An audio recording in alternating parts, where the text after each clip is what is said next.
Hello दोस्तों, welcome to the YouTube channel of Manzil Bharat. I am Arukh और आज एंशियंट इंडिया का जिस इतिहास को हम लोग डिस्कस कर रहे हैं दैट इज द वैदिक एज। सो हमने ऑलरेडी हड़प्पन सिविलाइजेशन या Indus valley civilization the prominence जहाँ से स्टार्ट हुआ था उसे हम ऑलरेडी डिस्कस कर चुके हैं। जिस चैप्टर को हम आज the glorious chapter of the ancient India जिसको हम आज डिस्कस करेंगे दैट इज द वैदिक एज। सो कहने को तो ये काफ़ी ज़्यादा मोनोटनस और काफ़ी ज़्यादा लेंथी चैप्टर है, बट अगेन जितना सिंपलर फॉर्म में या लेमैन लैंग्वेज में हम इसे कन्वर्ट कर पाए हमने उतने करने की कोशिश की है। So let's get started towards the वैदिक एज। स्लाइड्स, क्योंकि ये स्लाइड्स मैंने खुद फ्रेम अप की हैं, so definitely it's quite easy. बहुत सिंपल फॉर्म में मैंने इसका जो वोकैबुलरी है वो रखा है। And again I will mention जिस किताब को I am referring that is, एक तो उपिंदर सिंह है, उसका जो भी थोड़ा सा जो लैंग्वेज है वो थोड़ा सा टफ होता है, and the language of Poonam Dalal Dahiya, this book, इसका जो लैंग्वेज है, इसका जो कॉन्टेक्स्ट है वो काफ़ी ईजी है टू जस्ट अंडरस्टैंड, कॉम्प्रिहेंड करना। सो इस किताब को रेफरेंस ज़रूर रखिएगा, चाहे इसका PDF फॉर्म या इसे हैंडबुक की तरह, बट ज़रूर अपने साथ रखिएगा। सो ये काफ़ी सिंपलर फॉर्म में दिया गया है, सिंपलर लैंग्वेज में इन्होंने she has try to make the students understood. So हम जाते हैं वैदिक सिविलाइजेशन की तरफ। हड़प्पा कल्चर एक ग्रेट कल्चर था, एक सुनहरी चिड़िया थी एंशिएंट इंडिया की, राइट। एंड एक ऐसा प्रोमिनेंट अर्बन सिविलाइजेशन जो अपने सिविलाइजेशन के ज़नीथ पर थी उस टाइम पर, जिस टाइम पर जो बाकी पार्ट्स ऑफ यूरोप था वो बार्बरिज्म या कह सकते हैं अनसिविलाइजेशन में था। ये सिविलाइजेशन अब सबसे सिविलाइज सिविलाइजेशंस में से आती है, एक तो दुनिया की और इंडिया की सबसे पुरानी अर्बन सिविलाइजेशंस में से आती है हड़प्पन सिविलाइजेशन। उसकी हमने साइट्स को डिस्कस किया, उसके रिलीजन को, उसकी सोसाइटी को, आर्किटेक्चर को, पॉटरी को, वी हैव अंडरस्टूड, ठीक है। सो आई होप ये आप लेक्चर आप देख चुके हैं जो डेमो लेक्चर था।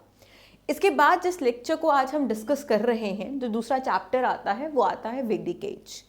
वैदिक एज हड़प्पन इतनी सिविलाइज सोसाइटी, इतनी डेवलप सोसाइटी जिसके striking features of town planning and architecture को आज भी डिस्कस किया जाता है, वो सोसाइटी डिक्लाइन एकदम से हो गई, राइट।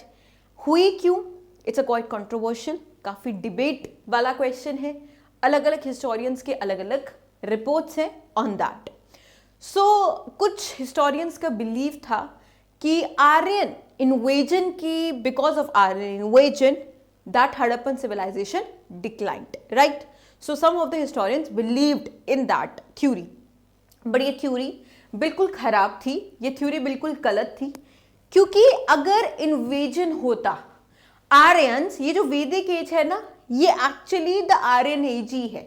इसको आप आर्यन एज भी कह सकते हैं, बिकॉज आपने वैदिक एज में आर्यन एज के बारे में, आर्यंस के बारे में पढ़ना है, एंड द 4 वेदास, जिसको हम अभी डिस्कस करेंगे।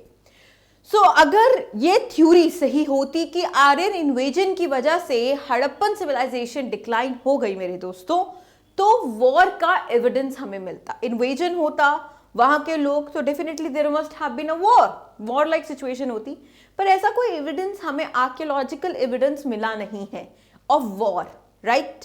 सो वॉरफेयर का या वॉर का एविडेंस तो मिला नहीं, तो ये जो आर्यन इन्वेजन वाली थ्योरी है ये काफी हद तक गलत साबित हुई है।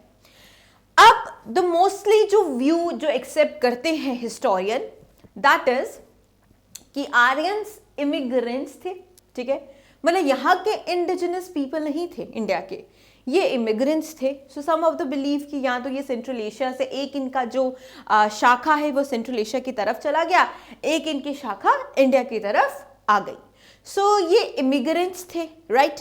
ये एक सॉर्ट ऑफ नोमैडिक पेस्टोरल लोग थे जो यहाँ वहाँ फिरते रहते थे, और इंडस का जो के कनेक्टेड एरियाज हैं, as we have already discuss कि वो हड़प्पन सिविलाइजेशन का भी इंडस के अराउंड बसना was because of the reason कि बड़े फर्टाइल लैंड है, एग्रीकल्चर के लिए बहुत सूटेबल है, अदर रीजन्स वर देयर। तो सिमिलर सिचुएशन ही रही होगी कि आर्यन इमिग्रेंट है, ये थे जो इंडिया की तरफ इन्होंने मूव किया and then they tried and they wanted to settle out in India. So यहां से हमारी जो वैदिक एज है मेरे दोस्तों वो स्टार्ट होती है। अब ये जो पूरी वैदिक एज है जिसका जो टाइमलाइन है that is around 1500 to 500 BCE तक, ठीक है। इस वैदिक एज को आपने दो हिस्सों में डिवाइड करना है। एक आती है अर्ली वाली, दूसरी आती है लेटर वाली। अंडरस्टैंड करने की कोशिश करना। 4 वेदास हैं, ठीक है। There are 4 Vedas. कौन कौन से? Rigveda, Samaveda, Yajurveda, right, and Atharvaveda. अब ये 4 वेदास हैं। तो जो सबसे पुराना ओल्डेस्ट वेदा है दैट इज द ऋग्वेदा। तो जो अर्ली वैदिक एज है, सही आर्यन एज जो है वो हम पढ़ेंगे ऋग्वेदा में। तो अर्ली वैदिक एज जो है वो कंटेम्पलेट या कॉरस्पॉन्ड करेगी ऋग्वेदा। ऋग्वेदा के बाद ये जो 3 वेदास आए, साम, यजुर और अथर्व, इन वेदास को लेटर वैदिक एज में डाला जाता है जिसमें हम लोग Aryans as well as non Aryans के बारे में पढ़ेंगे। एक और बात जो इस चीज को आपको याद रखना है when you start with the वैदिक एज, ये जो वैदिक एज है, हड़प्पन सिविलाइजेशन एक अर्बन सिविलाइजेशन थी। टाउन सेंटर्स थे, ट्रेडिंग सेंटर्स थे, पोर्ट सिटीज थी। ये जो सिविलाइजेशन हम पढ़ने जा रहे हैं ये बिल्कुल पेस्टोरल सिविलाइजेशन है। यहाँ पे एग्रीकल्चर के बारे में नॉलेज जरूर है पर ये लोग खाना बदोश वाली जिंदगी जीते थे, ठीक है। इसके बाद की सिविलाइजेशन जो आएगी महाजनपदास, वो again the next prominent urban civilization आ जाती है इंडिया की, ठीक है। सो वैदिक एज 2 हिस्सों में डिवाइड होती है, early and the late. Early में क्या पढ़ोगे? सिंपल तरीके से बताते हैं, ऋग्वेदा को अर्ली में पढ़ते हो, ठीक है। आर्यंस का लाइफस्टाइल, आर्यंस का रिलीजन, आर्यंस की society we will study in the Rig वाले हिस्से में, अर्ली वैदिक के। ऋग्वेदा के बाद जो वेदास है दैट इज साम, यजुर, अथर्व, इस हिस्से को हम कहते हैं लेटर वैदिक एज। स्लाइड कहती है ये जो वेदा है ये डिराइव किया गया है रूट वर्ड विद, इसका मतलब मीन्स टू नो। एक और चीज जो याद रखना, इस टाइम पर ये जो वैदिक एज का टाइम है, इस टाइम पर ये जो वेदास हैं ये कंपोज तो 11th सेंचुरी BCE में जाकर हुए हैं। यहां पे हमें कोई रिटन रिकॉर्ड नहीं था। एक्चुअली हुआ क्या, see what happened actually. Rigveda is what? Rigveda is full of hymns, mantras, ठीक है, जो आज भी हिंदुइज्म का एक प्रोमिनेंट हिस्सा बनता है। सो श्रुति इज व्हाट? कि ऊपर वाले ने आर्यंस को सुनाया और उन्होंने सुना और उसके बाद वो कंपोज होता गया, ठीक है। सो मंत्रास ऋग में आते हैं। उन मंत्रास को किस प्रकार से हम बोलेंगे वो साम में पढ़ते हैं। अब जब मंत्रा है तो कोई रिचुअल भी होगा, उसको हम यजुर में पढ़ते हैं। अथर्व वेदा में हम लोग नॉन आर्यंस के बारे में as well as magic spells के बारे में पढ़ते, जैसे आज के टाइम पे ब्लैक मैजिक कहा जाता है। सो ये ऐसे इस क्रोनोलॉजी में ये वेदास को अंडरस्टैंड किया जाता है, राइट। सो ये होल्ड करते हैं स्टेटस ऑफ श्रुति मतलब टू हेयर, मतलब ऊपर वाले ने इनसे बात की है और आर्यंस ने ऊपर वाले से डायरेक्ट कांटेक्ट कर इन वेदास को सुना है ओरली। श्रुति माने ओरली सुना है, like listened and hear and then they have told, फिर आगे जाके इन्होंने बताया है, and have been transmitted orally for many centuries. तो सोचिए ऑरल अगर कोई चीज बोली गई है, फॉर एग्जाम्पल मैं ऑरली बोल रही हूं, आपने इंटरप्रेट क्या किया, फिर दूसरे ने इंटरप्रेट क्या किया, that will differ. So different चीजों में डिफरेंट सेंचुरीज में आप देखेंगे कि सोसाइटी कैसे चेंज होती जाती है, क्योंकि ये श्रुति का स्टेटस रखता है। लेटर इसे 11th सेंचुरी के अराउंड लिखा गया है मेनू स्क्रिप्ट में। चलिए जी, इतना ही जानने की आपको जरूरत है। 4 वेदास हैं, जो जो इंपॉर्टेंट पॉइंट है बस उनको अपने दिमाग में रखिएगा और उसको अपना बेसिक बनाइएगा and definitely you will be able to attend the question, चाहे वो किसी भी लेवल का आ जाए। तो वैदिक में आपके पास 4 वेदा हैं। ऋग, जिसे मैंने कहा कि ये अर्ली वैदिक एज है, साम, यजुर एंड अथर्व। मेरे दोस्तों, इन वेदास को आगे 3 पार्ट्स में मतलब डिवाइड किया गया है। कौन कौन सा? ब्राह्मणा, ठीक है, ब्राह्मणा, फिर आर्यनका, आर्यनका एंड लास्ट आता है, जो स्टेज आती है वो उपनिषद या वेदांता भी इस स्टेज को कहते हैं। हर एक जो वेद है वो सिमिलर पैटर्न में डिवाइडेड है। अब मैं समझाऊंगी कि ये पैटर्न्स हैं क्या, सुनना आराम से, ठीक है। तो ये सिमिलर पैटर्न्स में डिवाइडेड है, सेम पैटर्न्स में ये सारे वेदास जो है मेरे दोस्तों ये डिवाइडेड है। अब जो टर्मिनोलॉजी का यहां पर सारा खेल है, संहिता, इस वैदिक एज में हम किसको कहते थे? इन 4 वेदास को संहिता कहेंगे। और ये 4 वेदास आगे 5 में डिवाइडेड होते, जिनमें से आते हैं ब्राह्मणा। ब्राह्मणा माने ब्राह्म, मतलब ब्राह्मण प्रीस्ट से रिलेटेड। तो ब्राह्मणा जब इसको डिवाइड किया ऋग को या किसी भी वेदा को ब्राह्मणा में, मतलब जो नॉलेज है इन चीजों की वो ब्राह्मण्स के पास है। तो इन्होंने किस प्रीस्टली क्लास को यहां पर इंपॉर्टेंस दी? ब्राह्मण्स को इंपॉर्टेंस दी। तो ब्राह्मण्स आपके वर्ण सिस्टम में सबसे ऊपर पे पहुंच गए। आर्यनका क्या है? आर्यनका मतलब फॉरेस्ट में। तो कुछ रिचुअल्स थे, कुछ प्रैक्टिस थी जो आप एक सिविलाइज सोसाइटी में नहीं कर सकते। जैसे अघोरी वाली प्रैक्टिस, हाँ, वो फ्लेश खाते हैं या व्हाटएवर, अघोरी, तो वो एक सोसाइटी में रह सकते हैं। आप देखते हैं अघोरी अपने कॉलोनीज में या चलते फिरते, नहीं ना। तो कुछ रिचुअल्स को प्रैक्टिस करने के लिए इनको फॉरेस्ट जाना था, तो वो होता है आर्यनका। लास्ट जो वेद की लास्ट स्टेज आती है, जिसे वेदांता भी कहते हैं, वो है उपनिषद। उपनिषद में आपकी भक्ति पर स्ट्रेस किया, जो आज मॉडर्न डे हिंदुइज्म का पार्ट है, ठीक है, हार्ट है। भक्ति, कनेक्शन टू ऊपर वाला, कनेक्शन टू गॉड। इसमें सेक्रीफाइसेस और रिचुअल्स को खत्म किया गया। तो आदि शंकराचार्य, जिन्हें मॉडर्न हिंदुइज्म का जिन्होंने ब्रिक रखी, जो हम भक्ति मूवमेंट में आगे पढ़ेंगे जब हम भक्ति इन सूफिज्म का मूवमेंट करते हैं मिडिवल में, तो उपनिषद वही है कि वेदास का अंत हुआ, रिचुअल्स एंड जो ये प्रैक्टिसेस थी को खत्म किया गया। और यहां पे उपनिषद में फिलॉसफी समझाई कि वेदास की फिलॉसफी क्या है, पूरा क्रक्स समझाया और बोला कि through bhakti, through connection to God you can attain, you can really understand. समझ आ रही है मेरी बात? ठीक है, 4 वेदास हैं, इनके आगे इनके अंग हैं, ठीक है। आगे बात आती है, पहले हम पढ़ते हैं Rigveda, that is the early Vedic as. कितनी किताबें हैं ऋग्वेदा में? 10 किताबें हैं। 2 से 7 तक सबसे ओल्डेस्ट है, मतलब 2, 3, 4, 5, 6, 7। फर्स्ट टू से 10 जो है वो लेटेस्ट एडिशन एडेड है to the Rigveda, right. Rigveda क्या होता है? It's a book of hymns, mantra, जो ऊपर वाले को कनेक्ट करने के लिए हम लोग पढ़ते हैं। That is what the Rigveda is all about. इसके बाद जो वेदा आता है वो आता है साम वेदा, जिसे बुक ऑफ चैंट्स कहा जाता है। इसे ओल्डेस्ट म्यूजिकल किताब भी कहा गया है। मतलब ऋग्वेदा को किस प्रकार में आप पढ़ेंगे, किस ऑरल, मतलब किस तरीके से, किस टोन में आप किस म्यूजिक में पढ़ेंगे, वो साम हमें बताता है, साम वेदा। नेक्स्ट जो थर्ड वेदा आता है वो आता है यजुर। यजुर रिचुअल्स में बिलीव करता है, सेक्रीफाइसेस में बिलीव करता है। इवन कि यजुर की भी 2 टाइप है, कृष्ण और शुक्ला। आप थोड़ा कम करिए, Krishna is the black and Shukla is the white one, ठीक है।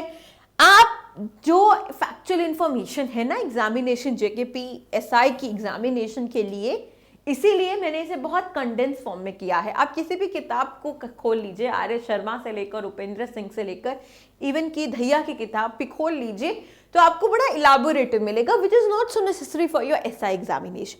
आप बेसिक्स रखिए कि ये वेदा या वो वेदा किस चीज के लिए स्टैंड करता है and what is the important information जो आपको ग्रास्प करनी है with the foundation, good foundation, ठीक है। सो यजुर आ गई समझ के सेक्रीफाइसेस में बिलीव करता है। नेक्स्ट आते हैं अथर्व। अथर्व आपके मैजिकल फॉर्मूलाज में है, आपके जो ब्लैक मैजिक है, काला जादू, वो अथर्ववेदा में दिया गया है। सो हमने जैसे कि पढ़ा कि ये जो 4 वेदा हैं जिन्हें हम संहिता कहते हैं, इनके आगे अंग है। पहला अंग था हमारा ब्राह्मणा। आपको समझ आ रही है? जैसे कि आप वेदा को इमेजिन करिए ह्यूमन, ठीक है, ह्यूमन इमेजिन करिए, ये आपका वेदा है। वेदा के आगे बॉडी पार्ट्स हैं, जैसे कि ये हो गया ब्राह्मण, ये हो गया आर्यनका, और जो लास्ट पार्ट हो गया वो हो गया उपनिषद। तो आप इसे पिक्टोरियल रिप्रेजेंटेशन से जरा इमेजिन करिए, ऐसे आपको जल्दी ग्रास्प होगा कि मैं क्या कहना चाहती हूं। अब ब्राह्मणा क्या है जी? ब्राह्मणा आपको रूल्स बताएगा कि ये जो सेक्रीफाइसेस करने हैं, जो ये किंग्स करते हैं, ये कैसे करने हैं। और ये जो क्लेर्जी ग्रुप है ब्राह्मण्स का, ये काफी ब्राह्मणा के एडिशन की वजह से काफी ऊंचा उठ गया कि इन्हीं को नॉलेज है इन सबकी। तो ब्राह्मण्स यहां पर इंपॉर्टेंट हो गए कि नहीं इंपॉर्टेंट हो गए ना। It explains the hymns of Vedas Orthodox, not in liberal manner, in a very very strict and in a very very orthodoxical manner में ब्राह्मणा एक्सप्लेन करते हैं। नेक्स्ट आता है हमारे पास Aranyaka, the next part of next अंग ऑफ वेदा। इसे हम फॉरेस्ट किताब भी कहते हैं। इसने थोड़ा बहुत अपोज किया सेक्रीफाइस को, और इसने कुछ रिचुअल्स बताए हैं जो आपने फॉरेस्ट में, वन में जाकर करने हैं। दैट इज द, ये फॉरेस्ट वाला related to Aranyaka is related to forest. Next we have the last part of the Veda was the Upanishad, जिसे वेदांता भी कहते हैं। वेदांता मतलब वेद का अंत। वेद मतलब यहां पर खत्म होता है, हाँ, वेद का अंत, that is known as Vedanta. It's a philosophical text. It consists of 108 Upanishads are there, and ये philosophy explain करते हैं और बोलते हैं, and they opposed, completely opposed the sacrifices, completely opposed the sacrifices। और इन्होंने क्या प्रीच किया? इन्होंने भक्ति प्रीच की, कनेक्शन टू गॉड प्रीच किया। नेक्स्ट आते हैं अर्ली वैदिक एज। तो हम किस वेदा को एक्चुअली अर्ली वैदिक एज में पढ़ रहे हैं मेरे दोस्तों? ऋग को। ऋग्वेदा क्या है? अ बुक ऑफ हाइम्स, 1028 है शायद इसके hymns, that is known as Rigveda. So early Vedic age में पहले आप समझ लीजिए कि आर्यंस कैसे लोग थे। आर्यंस को नोमैडिक ग्रुप नहीं कह सकते, ये एक्चुअली एक लिंग्विस्टिक ग्रुप था, एक स्पीच ग्रुप था। और ये यूपीएससी ने 2011 में ये क्वेश्चन पूछा है। Let me check it for you कि यूपीएससी ने ये वाला क्वेश्चन कब पूछा है। वेट, सो यूपीएससी ने ये क्वेश्चन 2012 में पूछा है, ठीक है। 2012 में इन्होंने ये क्वेश्चन पूछा है कि जो आर्यंस हैं वो कौन सा ग्रुप था, स्पीच ग्रुप था, नोमैडिक ग्रुप था, या कौन सा ग्रुप था। तो ये लिंग्विस्टिक कैटेगरी में आते हैं। आर्यंस पहली बार जो एविडेंस मिलता है, आर्यंस का हमें एविडेंस पहली बार मिला सेंट्रल एशिया और ईरान में। बोगजाई इंस्क्रिप्शन ऑफ टर्की कंफर्म करता है कि शायद आर्यंस वहां के लोग थे। हिताइट इंस्क्रिप्शन जो बिलोंग करती है एनाटोलिया, कैसाइट, मितानी, इराक से, इन्होंने भी मेंशन किया है इस लिंग्विस्टिक ग्रुप के बारे में। टर्म आर्यंस का मतलब है it has been mentioned in Rigveda 36 times, 36 times, right. Next आते हैं किस किस एरिया में ये जो अर्ली वैदिक एज थी, इसका ज्योग्राफिकल एरिया क्या था। तो मेरे दोस्तों, ये जहां पर इंडस है ना, और इंडस की ट्रिब्यूटरी है, ये वहीं पर है। ये लेटर वैदिक एज में यूपी वाली, गंगा वाली साइड पर आएंगे, ठीक है, हम पढ़ेंगे आहिस्ता आहिस्ता, राइट। सो इनका ज्योग्राफिकल एरिया क्या है? हिंदू कुश माउंटेन और हिमवत हिमालयस, राइट, ये इनका ज्योग्राफिकल एरिया है। चार्ल्स रिवर्स को मेंशन आउट किया गया है, जिनमें से गैंगिस एक रिवर आती है और कोबा रिवर आती है, राइट। सिंधु, इंडस, वितास्ता, झेलम, अस्किनी, चनाब, परुशिनी आपका रावी, विपासा आपकी ब्यास, और Sutudri that is your Sutlej. So Indus और इंडस की 5 ट्रिब्यूटरीज भी ऋग्वेदा में मेंशन्ड है। सो बिलीव करते हैं कि जो हमारी EVA थी that is the early Vedic as, Aryans in reverse के किनारे पर ये सेटलमेंट यहां पे बसी हुई थी। रिलीजन वेरी इंपॉर्टेंट, क्या रिलीजन था इन आर्यंस का? हड़प्पा को रिलीजन याद है उनका? वो सिक्युलर थे, वो टेम्पल में नहीं थे, सेक्रीफाइसेस में थे, क्योंकि फायर ऑल्टर्स मिले हमें कालीबंगन और लॉथल से, मिले कि नहीं मिले? तो सेक्रीफाइसल सेरेमनीज और रिचुअल बाथिंग, वो ग्रेट बाथ और बॉन्चंदारो, इन चीजों को दिखा रहा था कि कहीं ना कहीं सेक्रीफाइसेस में तो थे वो लोग। और वो किसको वर्शिप करते थे? वो नेचुरल फोर्सेस को वर्शिप। अर्ली वैदिक एज में भी नेचुरल फोर्सेस को वर्शिप करेंगे। देखिए कौन कौन से गॉड्स हैं जिनको ये वर्शिप करते थे। इंद्र सबसे इंपॉर्टेंट गॉड, ये फोर्ट ब्रेकर था, इसे फोर्ट ब्रेकर कहा जाता है। इंद्र आज मॉडर्न डे हिंदुइज्म में इंद्र का इतना इंपॉर्टेंस नहीं है, ना ही कोई हम टेम्पल देखते हैं जो समर्पित है इंद्र को, ना ही ऐसे कोई पूजा पाठ देखते हैं जो इंद्र के लिए किया जाता है। पर अर्ली वैदिक एज में इंद्र की बहुत बड़ी इंपॉर्टेंस थी। फिर आती है अग्नि।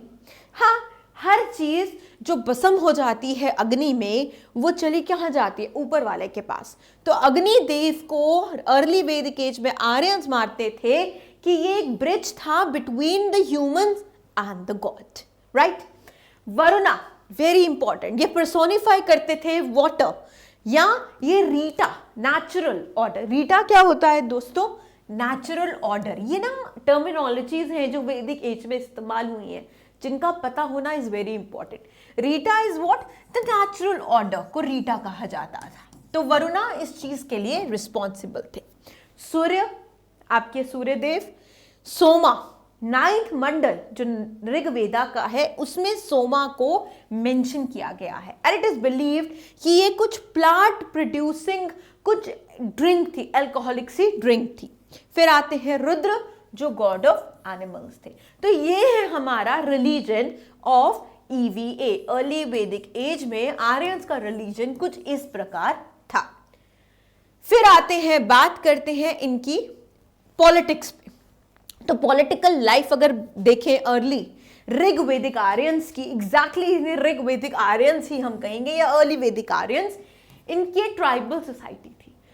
हड़प्पा सिविलाइजेशन से रिग्रेसिव हो गई सोसाइटी, जहां पे हड़प्पन अर्बन्स थे, टाउन सेंटर्स थे, यहाँ पे ये ट्राइब न्योलिथिक टाइम पर वापस जैसे चले गए और ये ट्राइबल सोसाइटी पेस्टोरल बन गए। ट्राइब्स का यहाँ पे कंसेप्ट वापस से आया, ठीक है।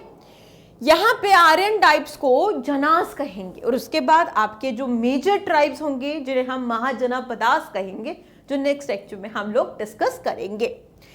इसके चीफ को राजन, जैसे कि राजा कहा जाता था। राजा को इवन की गोपति या गोपा भी कहा जाता था, और इसकी जो क्वीन थी उसको महिषी कहा जाता था। गोपति या गोपा क्यों? गोपति या गोपा मतलब protector of cows. Early Vedic age में जितनी भी लड़ाइयां होंगी वो काउस के ऊपर होंगी, गाय के ऊपर होंगी। ये काउस को बहुत सीक्रेट मानेंगे, ये काउस को अपना सबसे बड़ा रेवेन्यू मानेंगे, और सबसे बड़ी लड़ाइयां ये काउस पे करेंगे अर्ली वैदिक एज में। लेटर में ये लोग टेरिटरी पर आ जाएंगे, ठीक है। तो अर्ली वैदिक एज में राजा का काम क्या है? काउस को बचाना। ट्राइबल असेंबलीज देख लो, जिसको आपको ये फैक्चुअल इंफॉर्मेशन है आपको लर्न करना है। देखो यहां पर थोड़ा सा उल्टा है। आज सभा कहा जाता है असेंबली ऑफ ऑल को, पर उस टाइम पे सभा कहते थे असेंबली ऑफ कुछ लोगों को इंक्लूडिंग द राजा।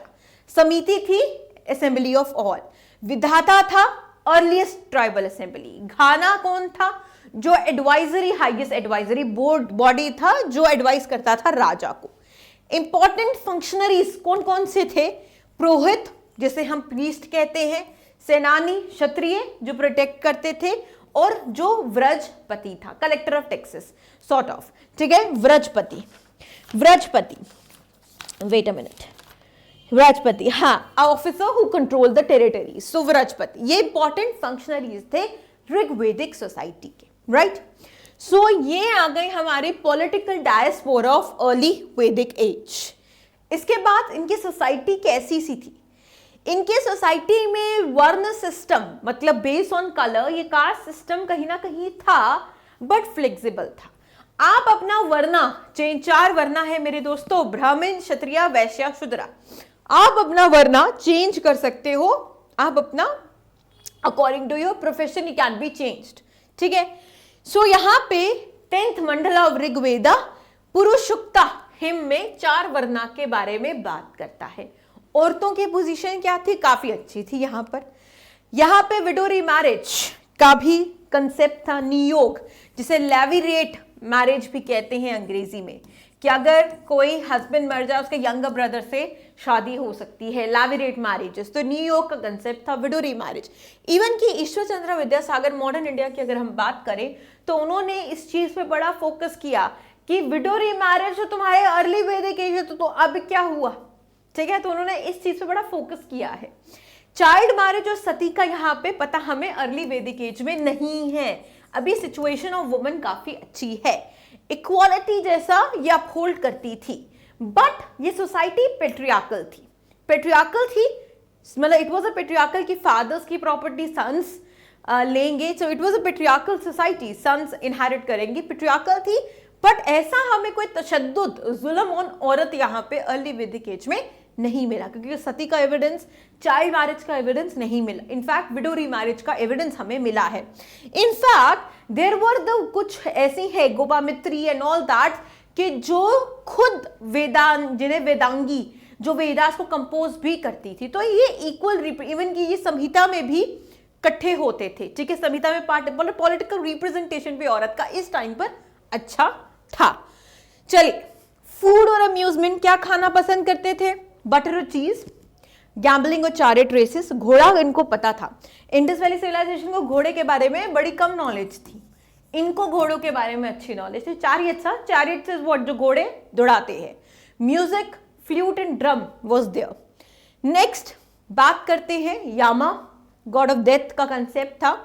डायस या डेयास, ये समझ लेना मेरे दोस्तों, ये एक ग्रीक गॉड है, एक्चुअली ग्रीक गॉड है डायस, जो ओल्डेस्ट गॉड या फादर ऑफ द वर्ल्ड है। सो इस चीज से हमें पता चलता है कि जो आर्यंस है वो कहीं ना कहीं ग्रीक या कहीं उसी या वहीं के इमिग्रेंट्स हैं, ठीक है। तो डायस को मानते थे, यामा को मानते थे, Ashwani the God of youth इन्हें मानते थे, अदिति को मदर गॉडेस कहा जाता था। मारुत्स होते थे, मारुक नहीं मारुत्स होते थे, जो पर्सोनिफाई करते थे स्टॉर्म्स, वो मारुत्स होते थे। तो स्टॉर्म वेदर आप एनालाइज कर सकते हैं कि यहां पर कोई स्टॉर्मी सा वेदर भी होगा, ठीक है। नेक्स्ट इकोनॉमी क्या थी? नोमैडिक थे, मतलब बिल्कुल बकरवाल कम्युनिटी की तरह यहां वहां ये फिरते थे।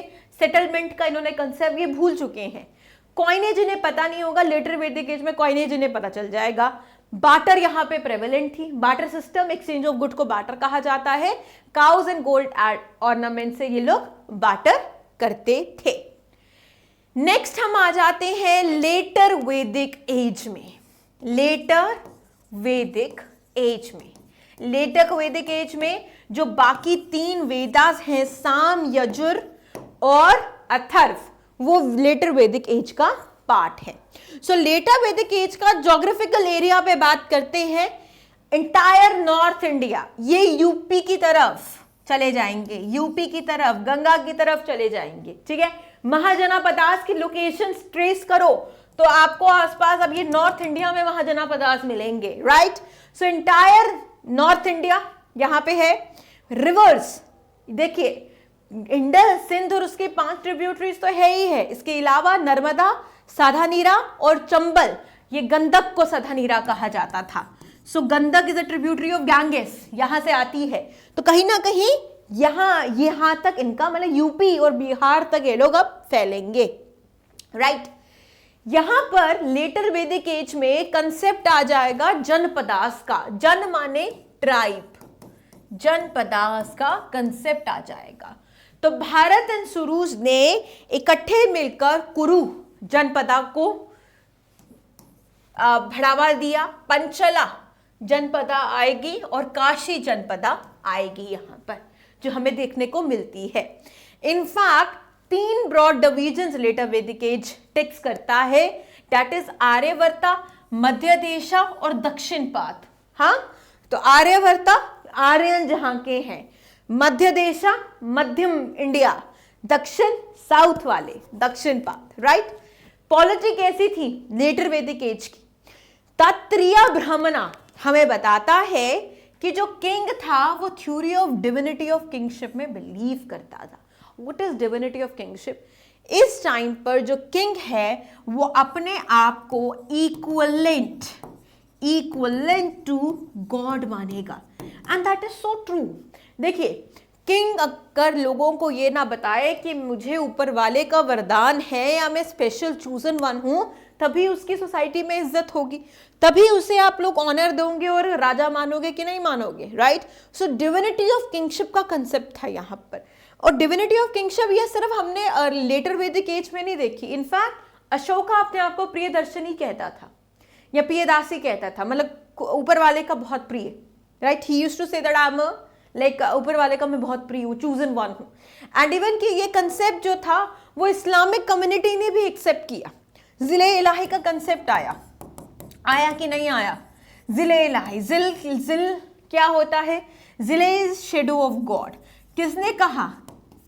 कौन सा मुस्लिम रूलर था जिसने कहा कि मैं जिले इलाही हूं? बालबन, फिर अलाउद्दीन खिलजी और उसके बाद अशोका। They said कि we are the shadow of gods, and that is the prohibition in Islam कि nobody is equivalent to God. God is one. That is what the kalma is all about. It's the God is one. He doesn't have any brother, sister, anybody, right? उनका कोई नहीं है, right? So, but the Balban, Alauddin Khilji and Ashoka said that we are the shadows of God. तो divinity of kingship का जो concept था वो majorly accepted था, और ओवर द इयर्स हम इसको देखेंगे। Divine, right.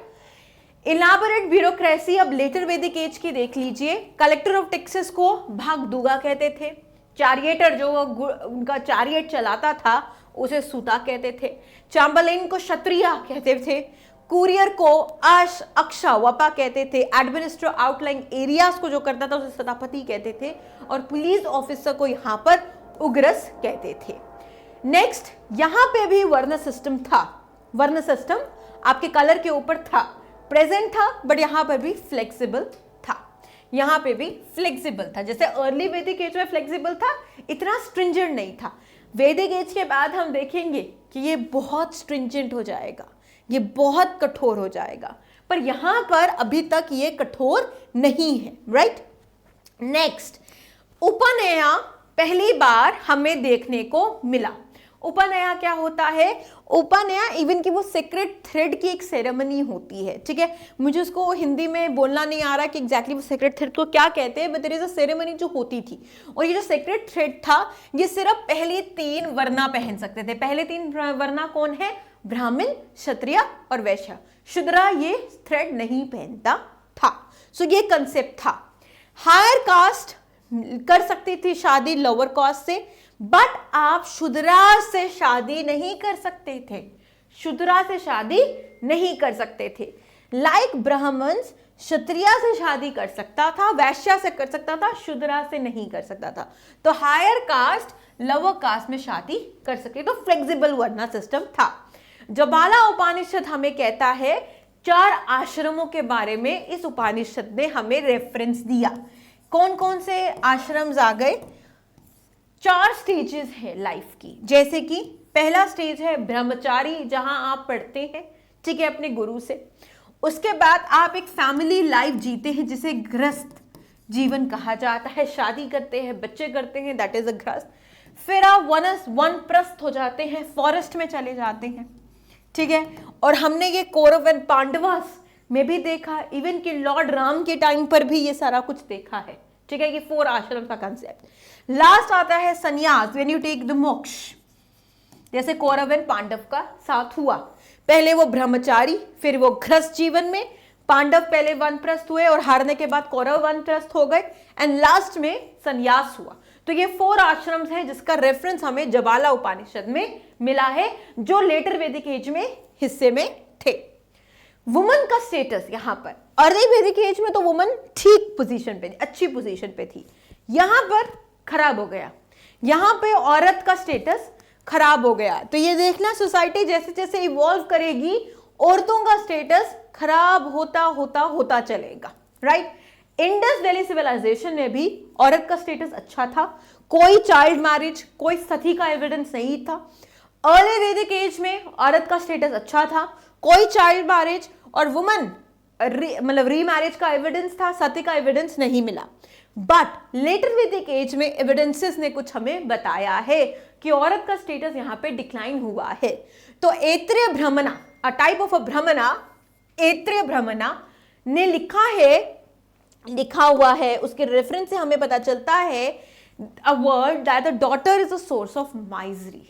हाँ, तो अगर आपके मतलब डॉटर्स जो बेटियां हैं वो सोर्स है माइजरी का, वो बुरा टाइम लाएंगी, गरीबी लाएंगी घरों में, तो डॉटर, तो इसका मतलब कि औरत का स्टेटस यहाँ पे काफी कॉम्प्रोमाइज था। औरत यहाँ पर अब रिप्रेजेंटेशन नहीं होगी पॉलिटिकल, जैसे उनकी थी वहां पर अर्ली वैदिक एज में, यहाँ पर नहीं होगी। पॉलीगैमी का कंसेप्ट यहाँ पर उठा, polygamy when you can marry more than one, so polyandry, polygamy यहाँ पर था, ठीक है। रिलीजन देखें इसका, जो लेटर वैदिक एज थे, लेटर वैदिक एज में अर्ली वैदिक एज वाला कोई भी ऊपर गॉड आपको दिखेगा नहीं एक्सेप्ट रुद्र। यहाँ पे प्रजपति आ जाते हैं, ठीक है, वहां पे इंद्र बहुत इंपॉर्टेंट है, यहाँ पे प्रजपति बहुत इंपॉर्टेंट है, बिलीव्ड है कि इन्होंने ही पूरे संसार को बनाया है। फिर विष्णु आ गए जिन्हें अभी भी पूजा जाता है, इन्हें patron god Aryans, later Aryans मानने लगे। एंड द रुद्र जो हम ऑलरेडी अर्ली में पढ़ चुके हैं, इन्हें गॉड ऑफ एनिमल्स कहा जाता है। यज्ञनाथ, यज्ञ परफॉर्म करते थे ये, जिन्हें दो यज्ञ में डिवाइडेड थे, एक था लघु यज्ञ जो हाउस होल्ड के लिए किया जाता था, और महायज्ञ जो किंग्स करते थे, जैसे कि राजसूआ, किंग कोरोनेशन को राजसूआ कहा जाता था। अश्वमेधा, हॉर्स के सेक्रीफाइस को अश्वमेधा कहा जाता था। अग्निष्टोमा, सेक्रीफाइस ऑफ एन एनिमल को ये वाला यज्ञ कहा जाता था। नेक्स्ट आते हैं, इनकी इकोनॉमी क्या थी। उनकी इकोनॉमी अर्ली वैदिक एज में आर्यंस की इकोनॉमी क्या थी, पेस्टोरल थे, खाना बदोश थे, सेटलमेंट पे बिलीव नहीं करते थे। यहाँ पे एग्रीकल्चर, क्योंकि देखो ना जनपदास का यहाँ पर कंसेप्ट वापस आएगा, जनपदा का जो आईवीसी में हम पढ़ चुके हैं कि सेटलमेंट का कंसेप्ट था प्रेवलेंट, वो यहाँ पर वापस लौटेगा और यहाँ पर एग्रीकल्चर प्रोमिनेंट हो जाएगा। स्पेशलाइज क्राफ्ट इमर्ज होगी, पॉटरी यहाँ पर, वहां पे मुझे बताना जरा आर्यंस, ये अर्ली वैदिक इंडस आईवीसी में कौन सी पॉटरी इस्तेमाल होती थी। अगर आपने लेक्चर पढ़ा है तो जरूर ये पढ़ा होगा, रेड विद ब्लैक कलर, वो पॉटरी थी यहाँ पर। यहाँ पे ग्रेवेयर पॉटरी पहली बार आएगी आपकी इंडियन एंशिएंट इंडिया में, पेंटेड ग्रेवेयर यहाँ पर आता है, ठीक है। श्रेणीज, गिल्ड्स यहाँ पे इमर्ज थे, गिल्ड्स वहां पर भी इमर्ज थे, यहाँ पर भी इमर्ज थे। सो विद दिस हमने जो वैदिक एज है उसे मोस्ट सिंपलेस्ट फॉर्म में और कंडेंस फॉर्म में मैंने पूरे वैदिक एज को 3-4 किताबों के रेफरेंस से जितना आपके एग्जामिनेशन के लिए नेसेसरी है उतना मैंने कोशिश की है कि वो हम वैदिक एज को कवर किया है। सो आई होप ये लेक्चर आप लोगों के लिए हेल्पफुल है। So till then get ready for the next lecture of the ancient India, that is the Mahajanapadas. So till then, take care and bye-bye.